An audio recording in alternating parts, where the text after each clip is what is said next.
Hi, my name is Sue Bell, and I am an Equestrian Canada classifier as well as classifier for the FEI.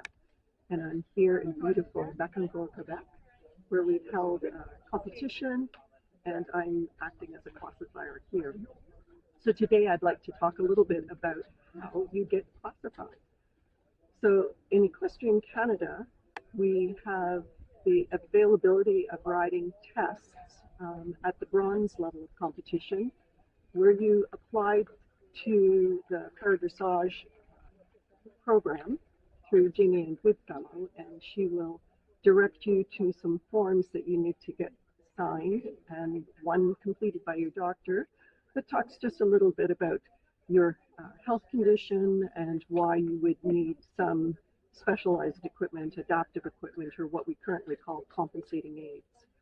And so that would allow you to compete at the bronze level show in a para-dressage class, either doing a walk class, a walk trot, or walk trot and canter test. At our higher levels of competition, silver and gold, we require that you go through a formal classification, which parallels what we do at the international level through the FEI.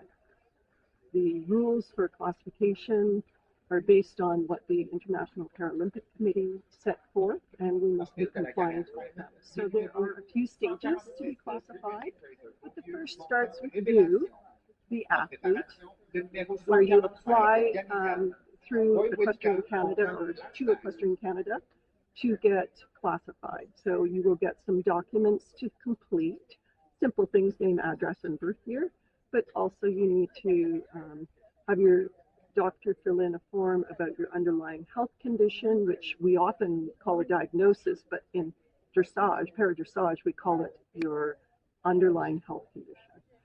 We also need to know what your impairment is or where your problem is. So the International Paralympic Committee calls those impairments. There are 10 impairments, but with para-dressage, we only accept 9 of those.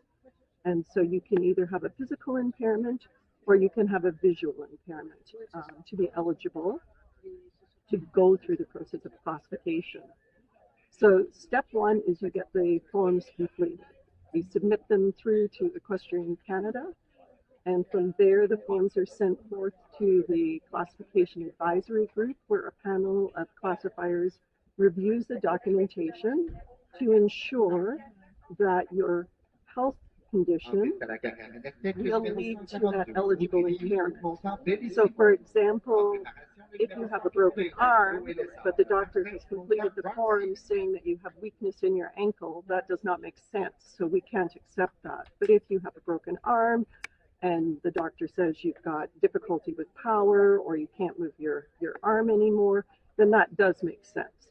So once you've gone through that stage and it's accepted, then the next stage is you get to meet a panel of classifiers who will put you through a physical examination, and we will look at you from head to toe to assess your ability to move your joints, how much power you have in your muscles, or your coordination. And that all relates back to what your underlying impairment is.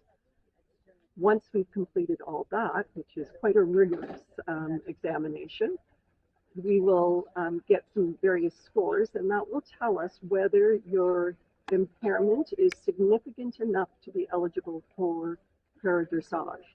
So for example, if you're missing your baby finger, but you can still hold on to your rein strong, that's not enough of an impairment to be eligible for para-dressage. But if you're missing your whole hand, then obviously it would be difficult to hold the reins, and that would be someone who would be eligible for para-dressage. So you need a 15% impairment in any one extremity in order to be eligible for para-dressage. Once you've completed that stage and you've met the minimal impairment criteria, we then look to see what we call profiles. There's 42 different profiles, and so we look to see what best matches what we saw, whether you have a little weakness in one of your hands or some weakness all down your one side, or maybe you've got weakness on one side and the other side. So we try and find what profile best fits you, And the profiles are then attached to grades, and that's the grades competing against each other. So for example, you could have someone again with a hand impairment, just a little bit of an impairment in the hand, but they met the minimal impairment criteria, and they might be competing against someone that has a problem in their leg or missing their lower leg. So even though it's an arm against a leg, the amount of impairment is very similar.